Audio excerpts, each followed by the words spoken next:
एक लड़की होती है, पढ़ने में बेहद होशियार होती है। 12वीं में 98% अंकों से वो पास होती है। जब वो बीए करती है तो बीए में भी ग्रेजुएशन में वो एक अच्छी श्रेणी से पास कर लेती है। वो अब आगे पढ़ना चाहती है, पढ़ करके कुछ बनना चाहती थी। उसका सपना था कि वो आईपीएस की तैयारी करे और कोई बड़ी अधिकारी बन जाए। यही सपना जब वो अपने माता पिता को बताती है तो माता पिता एक मध्यम वर्गीय परिवार से होते हैं। वो उसे ज्यादा पढ़ा लिखा नहीं सकते थे और दूसरा उनकी सोच थोड़ी रूढ़िवादी थी। वो नहीं चाहते थे कि बेटी ज्यादा पढ़े लिखे, क्योंकि अगर वो ज्यादा पढ़ी लिखी तो उसकी शादी अच्छे परिवार में नहीं होगी। अगर अच्छे परिवार में होगी तो मोटा दहेज देना पड़ेगा। यही सब सोचकर उसकी शादी करवा दी जाती है। शादी करके जब वो ससुराल पहुंचती है तो ससुराल पहुंचने के बाद वो अपने पढ़ने की इच्छा अपने सास ससुर से जाहिर करती है। लेकिन जैसे ही अपने सास ससुर से वो इच्छा जाहिर करती है तो सास ससुर कहते हैं कि पढ़ लिख कर आखिर कर क्या लोगी, कोई कलेक्टर तो तुम बन नहीं जाओगी, करना आखिर में तुम्हें झाड़ू पोछा ही है, और झाड़ू पोछा करने के लिए जितना तुम पढ़ ली उतना तो काफी है। अब वो बड़ी ही उदास हो जाती है, बड़ी परेशान हो जाती है, लेकिन अपनी आखिरी उम्मीद लेकर के वो अपने पति के पास जाती है और पति से कहती है कि मैं आगे पढ़ना चाहती हूँ। लेकिन पति भी अपने माता पिता के खिलाफ नहीं जाता और वो भी उसे पढ़ने के लिए हाँ नहीं करता। और अंत में वो जो लड़की है अपना सपना पूरा करने के लिए, अपना जो सपना है जिसे वो साकार करना चाहती थी, पूरा करना चाहती थी, उसके लिए एक ऐसा कदम उठाती है। पता नहीं वो सही था या गलत, लेकिन उसे उस वक्त उससे ज़्यादा सही रास्ता कोई और नहीं लगता। इस वजह से वो तलाक की अर्जी लगा देती है और अपने पति से तलाक लेकर अलग रहने लगती है। अलग रह कर के अब वो पढ़ाई करती है। पढ़ाई करके वो एक अच्छा पद हासिल कर लेती है और अच्छा पद हासिल करके जब वो वापस आती है तो उसकी कहानी सुन करके सबके सब स्तब्ध रह जाते हैं कि एक लड़की ने अपने जीवन में आखिर कितना संघर्ष किया। नमस्कार, मैं ज्योति गौड़ और आज आपको एक ऐसी कहानी बताने जा रही हूँ जिसमें एक लड़की पढ़ाई के लिए इतना स्ट्रगल करती है, लेकिन उसके बाद भी वो अपने संस्कारों को नहीं भूलती, अपने परिवार को नहीं भूलती, अपने पति को नहीं भूलती और उसका साथ भी वो हमेशा निभाती है। तो जैसा कि मैंने बताया, जो अनुराधा होती हैं वो अपने पति से तलाक ले लेती हैं और तलाक लेने के बाद अब वो अपनी पढ़ाई शुरू कर देती है। पढ़ाई करने के बाद वो इतनी मेहनत और लगन से पढ़ाई करती है कि वो पहले ही अटेम्प्ट में अपना पेपर क्लियर कर लेती है, जैसा कि आम लोगों के शायद ये बस की भी नहीं है। और वो पहली बार में ही पेपर क्लियर नहीं करती है, बल्कि एक अच्छी रैंक हासिल करती है और अच्छी रैंक के आधार पर वहीं पर उसे कलेक्टर का पद मिल जाता है। अब जो मैडम है वो देखने में बेहद ही सुंदर हैं, शालीन हैं, शांत स्वभाव की हैं। वो अपनी पूरी वर्दी पहनकर यानी साड़ी पहनती हैं। साड़ी पहन कर के एक हाथ में घड़ी है, एक हाथ में फाइल है और लेकर के लाल बत्ती वाली गाड़ी से जब वो उतरती हैं तो उनका रूप देखने लायक था। देखने में ही लग रहा था कि एक सभ्य और एक संस्कारी जो महिला हैं वो उनके सामने खड़ी हैं। वो जैसे ही कार्य करने के लिए अपने ऑफिस पहुंचती हैं तो लोग उनकी जो छवि है उसे देख करके मोहित हो जाते हैं। उन्हें देख करके वाकई में लग रहा था कि ये वाकई में इस पद को डिजर्व करती हैं। अब आकर के वो अपना कार्यभार संभाल लेती हैं। कार्यभार जब संभालती हैं तो जो वहाँ के लोग होते हैं वो सोचते हैं कि आखिर पता नहीं कैसा स्वभाव होगा, किस तरह का इनका स्वभाव रहा होगा और ये हमारे साथ घुल मिल पाएंगे या नहीं। अब वो डरते हैं, डरते डरते वो अपना कार्य कर रहे होते हैं। तभी एक दिन बाद मैडम सबसे परिचय करने के लिए उन्हें बुलाती हैं। अब जब वो बुलाती हैं तो धीरे धीरे सबसे उनका परिचय होता रहता है। जो बड़े बाबू करके होते हैं वो उन्हें धीरे धीरे सबके बारे में बताते जाते हैं कि ये किस पद पर हैं, इनका नाम क्या है, इन्होंने क्या किया है, ये कितने समय से यहाँ कार्य कर रहे हैं। धीरे धीरे सबका परिचय करवा दिया जाता है। लेकिन अंत में एक व्यक्ति हैं जो खड़े हैं, उन्हें देख कर के वो मैडम कहती हैं कि आप इन्हें बोलने दीजिए और अपना परिचय स्वयं देने दीजिए। अब जो सामने वाला व्यक्ति है उसका नाम होता है प्रेम कुमार सैनी। अब जो प्रेम कुमार सैनी है वो बताते हैं कि मेरा नाम प्रेम कुमार सैनी है, मैं यहाँ पर क्लर्क के पद पर कार्यरत हूँ और मैं यहाँ पिछले 2 साल से कार्य कर रहा हूँ, अपनी सेवा दे रहा हूँ। वो बस इतना बोलते हैं और झुंझला कर वहाँ से बाहर चले जाते हैं। जो बाकी का स्टाफ है वो ये देखकर स्तब्ध रह जाता है, सोचने समझने की स्थिति में नहीं रहता कि आखिर एक बड़ी ऑफिसर के सामने एक क्लर्क ऐसी हरकत कैसे कर सकता है। अब जो मैडम है वो चली जाती हैं, अपना कार्य संभालने लगती हैं और कार्य करने लगती हैं और जो प्रेम है वो 2 दिन का अवकाश ले लेते हैं। 2 दिन का अवकाश लेने के बाद वो नहीं आते हैं और नहीं आने के बाद 2 दिन वो एप्लीकेशन दे देते हैं। अब जो मैडम है वो 2 दिन के बाद जब वो वापस अगले 2 दिन नहीं आते हैं तो बड़े बाबू को बुलाती हैं और बुला कर के कहती हैं कि जो ये प्रेम कुमार सैनी हैं इनका पता करो कि ये क्यों नहीं आए, क्या उन्होंने अपनी छुट्टी के लिए कोई प्रार्थना पत्र दिया है। तो बाबू जो होते हैं बड़े बाबू वो कहते हैं कि मैडम ऐसा पहले कभी नहीं हुआ, पहले उनकी तबीयत ठीक नहीं थी, 2 दिन का उन्होंने अवकाश लिया था, लेकिन आगे के 2 दिन उन्होंने अभी तक किसी को भी बताया नहीं है। तो कहती हैं कि उन्हें बुलाया जाए और बुला करके मेरे पास भेजा जाए। अब प्रेम कुमार सैनी को फ़ोन किया जाता है, फ़ोन करके बताया जाता है कि मैडम तुम्हें बुला रही हैं, आपको आना है। प्रेम कुमार सैनी जैसे ही मैडम के सामने आते हैं तो मैडम कहती हैं कि प्रेम कुमार सैनी ये आपका ऑफिस है, कोई धर्मशाला नहीं है जहाँ पर आप अपनी मन मर्जी चलाएंगे, जब मन करेगा आएंगे और जब मन करेगा तब छुट्टी कर लेंगे। जो वो प्रेम कुमार सैनी है नजरें नीची करके खड़ा हुआ है, कुछ नहीं बोल रहा। वो बोलती हैं कि मैं तुमसे बोल रही हूँ, क्या तुम्हें सुनाई नहीं दे रहा। तो जो प्रेम कुमार सैनी है वो कहते हैं कि मैडम मैं अपना कार्य बहुत अच्छे से करता हूँ, मैं अपने कार्य के लिए किसी का भी जवाब दे नहीं हूँ, किसी एक पर्सनल व्यक्ति को मैं अपने जवाब देने जरूरी नहीं समझता। मेरी छुट्टियां अभी बाकी हैं और जहां पर मुझे ईमेल करना था मैंने वहां पर ईमेल कर दिया है और मेरी छुट्टियां अभी बाकी हैं और इससे ज़्यादा मैं किसी का भी जवाब दे नहीं हूँ। इतना कहकर वो गुस्से में बाहर चला जाता है।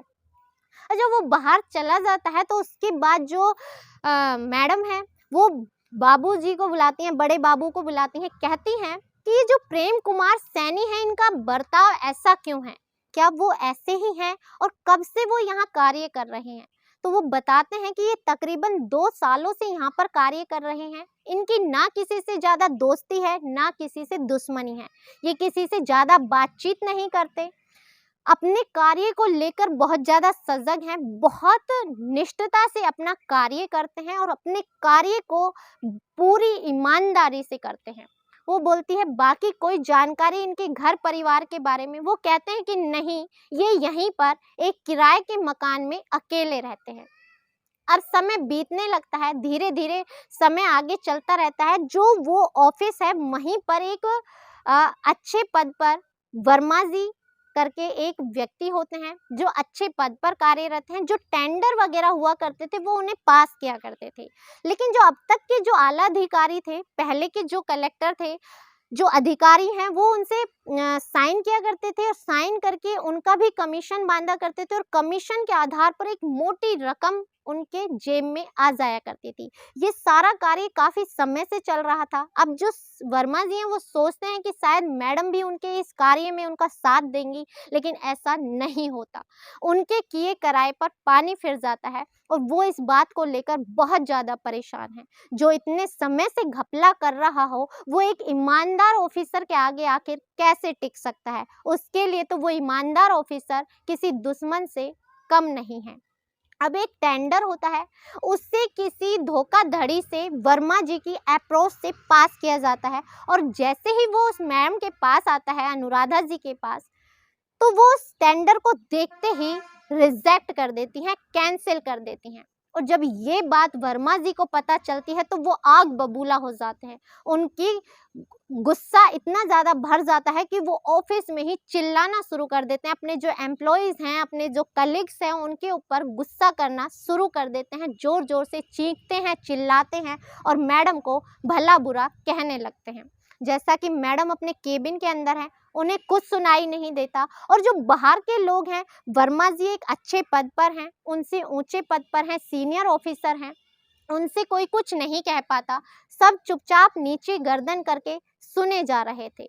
लेकिन जो प्रेम कुमार सैनी है, वो जैसे ही ये चीज़ें सुन रहा है, अब जो वर्मा जी हैं वो मैडम के लिए अपशब्द कहना शुरू कर देते हैं और जैसे ही अपशब्द कहते हैं, प्रेम कुमार सैनी ये बर्दाश्त नहीं कर पाते, क्योंकि जो प्रेम कुमार सैनी हैं, ये वही प्रेम कुमार सैनी हैं जिनकी अनुराधा जी से 5 वर्ष पहले तलाक हुआ था। आज वो कलेक्टर पद पर हैं और वो उसी ऑफिस में क्लर्क की नौकरी कर रहे हैं। जैसे ही वो ये सारी चीज़ें सुनते हैं, उनका गुस्सा बढ़ जाता है और वो वर्मा जी को खरी खोटी सुनाना शुरू कर देते हैं। कहते हैं, आपका कोई हक नहीं बनता कि आप मैडम के बारे में ऐसा बोले। वर्मा जी और उनमें जिद बहस हो जाती है कि एक मामूली से क्लर्क होकर तुम मुझसे बहस कर रहे हो। दोनों की जिद बहस इतनी बढ़ती है कि हाथापाई तक होना शुरू हो जाती है। इसी बीच एक एम्प्लॉय जाकर के मैडम को बताता है। मैडम जैसे ही कैबिन से बाहर आती है तो सब के सब बिल्कुल शांत हो जाते हैं, जैसे कुछ हुआ ही ना हो। अब जैसे ही सब शांत हो जाते हैं, शांत होने के बाद मैडम वापस केबिन में जाती हैं और जो बाबू साहब हैं, यानी बड़े बाबू हैं, उन्हें बुलाती हैं और कहती हैं आखिर क्या हुआ। वो सारा किस्सा सुनाते हैं कि वर्मा जी ऐसे ऐसे गुस्सा कर रहे थे, आपके बारे में आप शब्द बोल रहे थे, जो प्रेम कुमार सैनी है उनसे ये बर्दाश्त नहीं हुआ और उन्होंने उनका रोकने की कोशिश की तो बात इतनी आगे बढ़ गई कि दोनों में हाथापाई होना शुरू हो गई।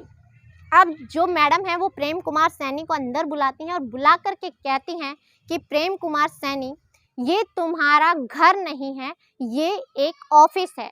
जिस ऑफिस में तुम एक कलीग हो, एक क्लर्क हो, यहाँ पर तुम मारपीट करने नहीं आते। तो वो कहता है कि उन्होंने आपके बारे में अपशब्द कहे, मैं उसे सुन नहीं सका। तो जो मैडम है वो कहती हैं कि तुम्हारे बारे में तो नहीं कहे ना, मेरे बारे में कहे, मैं अपने आप देख लेती, मैं अपने आप सुलझ लेती, लेकिन तुमने ऐसा क्यों किया? तुम्हें कोई हक नहीं है कि तुम यहाँ के एम्प्लॉयज़ के साथ लड़ाई झगड़ा करो। अब वो गुस्सा होकर नीचे गर्दन करता है और वहाँ से चला जाता है। लेकिन जो अनुराधा जी हैं वो सोचती हैं कि क्या आज भी ये व्यक्ति उसके लिए लड़ रहा है जिससे 5 वर्ष पहले तलाक हो चुका है। लेकिन दोनों एक दूसरे से बातचीत नहीं कर पा रहे, दोनों एक दूसरे से बात करना चाहते हैं, लेकिन एक हिचक है जो दोनों को रोक रही है। दोनों एक दूसरे से खुलकर बात नहीं कर रहे। अब कुछ समय बाद पता चलता है कि उस ऑफिस में कैबिनेट जो मंत्री हैं वो वहाँ पर दौरा करना चाहते हैं। दौरा करने के दौरान जो कलेक्टर साहिबा हैं वो अपने सारे स्टाफ को हिदायत देती हैं कि कोई कमी नहीं रहनी चाहिए, उनके स्वागत में कोई भी कमी ऐसी ना हो कि जो उन्हें शिकायत का मौका मिले। सारी तैयारी कर दी जाती है, समय से पहले सारा स्टाफ ऑफिस में पहुंच जाता है, लेकिन जो एक व्यक्ति हैं वो अब तक नहीं आए थे, वो थे प्रेम कुमार सैनी। अब बड़े बाबूजी से पूछा जाता है कि वो अभी तक क्यों नहीं आए, तो वो कहते हैं कि मैडम, उनका रास्ते में एक बहुत भयानक एक्सीडेंट हो गया है, कुछ गुंडों ने उनके साथ मारपीट की और वो एक प्राइवेट हॉस्पिटल के आईसीयू में एडमिट हैं। अब जो मैडम है वो घबरा जाती हैं और कहती हैं ड्राइवर से कि तुरंत गाड़ी निकालो और मुझे उस हॉस्पिटल में जाना है। जो बाबू साहब हैं वो कहते हैं कि मैडम, मंत्री जी कभी भी आते होंगे, अगर आप यहाँ नहीं मिली तो वो बहुत ज़्यादा गुस्सा हो जाएंगे, मैं वहाँ पर किसी और एम्प्लॉय को भेज देता हूँ जो जा कर के उनकी खबर लेकर आ जाएगा। वो कहती है कि नहीं, उन्हें गुस्सा होना है तो होने दो, लेकिन मेरा वहाँ पहुँचना बहुत ज़रूरी है। मैडम तुरंत ड्राइवर बोलती हैं, मैडम के साथ ड्राइवर के साथ साथ जो उनके बॉडीगार्ड्स होते हैं वो साथ साथ निकलते हैं और सीधा पहुंच जाते हैं उस प्राइवेट हॉस्पिटल में। जैसे ही वहां पहुंचते हैं तो पता चलता है कि वो आईसीयू में एडमिट हैं, लिफ्ट ऊपर जा चुकी थी, लिफ्ट का इंतज़ार नहीं करती हैं और दौड़ते हुए सीढ़ियों से चढ़ना शुरू कर देती हैं। आसपास के लोग घबरा जाते हैं, पीछे पीछे जो उनके गार्ड हैं वो भी दौड़ना शुरू कर देते हैं। हॉस्पिटल के लोग घबरा जाते हैं कि आखिर ऐसा क्या है, कोई तो गंभीर विषय रहा होगा जो कलेक्टर साहिबा अचानक से उनके हॉस्पिटल में आई हैं। लेकिन कोई समझ पाता उससे पहले ही 4-5 डॉक्टरों की जो होते हैं वो भी मैडम के पीछे पीछे चलना शुरू कर देते हैं। मैडम के साथ साथ अब डॉक्टर्स भी चल रहे हैं। वो सीधा आईसीयू में पहुंचती हैं और आईसीयू के गेट में खड़े होकर जब देखती हैं तो क्या देखती हैं, प्रेम कुमार सैनी बड़ी ही गंभीर हालत में बेहोश अवस्था में अब भी बेड पर पड़े हुए हैं। डॉक्टरों से पूछा जाता है कि क्या हुआ है, वो बोलते हैं कि गंभीर चोटें हैं, बहुत ज़्यादा चोटें लगने की वजह से इन्हें आईसीयू में रखा गया है। तो मैडम कहती है कि हर संभव प्रयास किया जाए, जो अच्छे से अच्छा डॉक्टर बुलाया जाए और इनके इलाज में कोई कमी नहीं रहनी चाहिए। उन्हें हिदायत दी जाती है और हिदायत दे करके वो वहाँ से वापस चल देती हैं। इस बीच मैडम के पास बहुत सारे कॉल आते हैं, लेकिन वो कॉल नहीं उठाती। एक आखिरी कॉल होता है बड़े बाबूजी का। बड़े बाबू साहब का जैसे ही फ़ोन उठाती हैं वो कहती हैं, वो सामने से कहते हैं कि मैडम, मंत्री साहब आकर चले गए, वो आपसे बहुत ज़्यादा गुस्सा थे। तो मैडम कहती हैं कलेक्टर साहिबा कोई बात नहीं, वो गुस्सा थे तो कोई नहीं, लेकिन मुझे इस वक्त जहाँ होना था मैं वहाँ पर थी। अब कलेक्टर साहिबा वापस आ जाती हैं, अपने कार्य में लग जाती हैं। कार्य में वो इतनी व्यस्त हो जाती हैं कि 6 से 7 दिन बीत जाते हैं, वो अपने पति से मिलने नहीं जा पाती। लेकिन फ़ोन कर कर हर एक अपडेट लेती रहती हैं, कैसी तबीयत है, क्या हुआ, क्या नहीं हुआ, हर एक चीज़ पूछती रहती हैं। आज 7वां दिन है और आज प्रेम कुमार सैनी को वहाँ से अस्पताल से डिस्चार्ज मिलने वाला है। अब वो तुरंत से अस्पताल पहुँच जाती है और अस्पताल पहुँचकर जैसे ही आईसीयू से उसे अब वार्ड में शिफ्ट कर दिया गया था। अब वो वार्ड में जैसे ही जाती हैं तो देखती हैं प्रेम कुमार सैनी के चेहरे पर अभी भी बहुत सारी पट्टियां बंधी हुई हैं, सर पर पट्टियां हैं, हाथ पैरों में पट्टियां हैं और साइड में दवाइयां रखी हुई हैं। वो देख कर के उसके पास जाती है। प्रेम कुमार सैनी दवाई उठाने की कोशिश कर रहे हैं, लेकिन उनसे दवाइयां नहीं उठ रही। अब वो जाती हैं और जा कर के प्रेम कुमार सैनी को दवाइयाँ देती हैं और दवाई दे कर के पूछती हैं कि आपके बीवी बच्चे कहाँ हैं, आप अकेले यहाँ पर क्या कर रहे हैं। तो वो कहता है कि मेरे बीवी बच्चे कहाँ से होंगे, मैंने तो अब तक विवाह ही नहीं किया, क्योंकि मैं उस समय तुम्हारे लिए कोई कदम नहीं उठा पाया, इसलिए मुझे यकीन था कि एक दिन शायद तुम मेरी गलतियों को माफ़ कर दोगी और मेरे पास वापस लौट आओगी। अब जो कलेक्टर साहिबा हैं उनसे वो पूछते हैं क्या तुमने विवाह कर लिया, तो वो कहते हैं कि नहीं, पिताजी ने बहुत फोर्स किया लेकिन मैंने विवाह नहीं किया, क्योंकि कहीं ना कहीं मेरे दिल में आज भी आपकी ही छवि बसी हुई है। मुझे उम्मीद थी कि कभी ना कभी आप भी मुझे समझेंगे और मुझे लेने ज़रूर आएंगे, लेकिन मेरा इंतज़ार बढ़ता रहा और आप मुझे लेने कभी नहीं आए। लेकिन आज मुझे खुशी हुई कि आप भी मेरा इंतज़ार कर रहे थे और दोनों एक दूसरे को गले लगा लेते हैं और लगा करके गले एक दूसरे को रोने लगते हैं। ये एक बहुत ही आनंदमय पल था, एक बेहद आंसुपूर्ण, यानी आंसू उनकी आंखों से रुक नहीं रहे थे, वो समझ नहीं पा रहे थे, उनकी खुशी का कोई ठिकाना नहीं था और वो बोलती हैं कि ठीक है, आज तक जो भी हुआ होने दो, लेकिन अंत भला तो सब भला। अब हम दोबारा से विवाह करेंगे और एक अच्छी खुशहाल जिंदगी जिएंगे। इस कहानी को लेकर आपकी क्या राय है ये अवश्य बताएं, कमेंट करना ना भूलें, क्योंकि इस कहानी को सुनाने का उद्देश्य आपकी भावनाओं को ठेस पहुंचाना, आपको दुखी करना या आपको किसी भी तरह से आहत करना नहीं है, बल्कि सचेत करना है, जागरूक करना है कि आज के वक्त में ऐसी भी महिलाएं हैं जो अपने पति के लिए आज भी पूरी तरह से समर्पित हैं। इसी के साथ अपना ख्याल रखें, सुरक्षित रहें, सतर्क रहें। जय हिंद, जय भारत।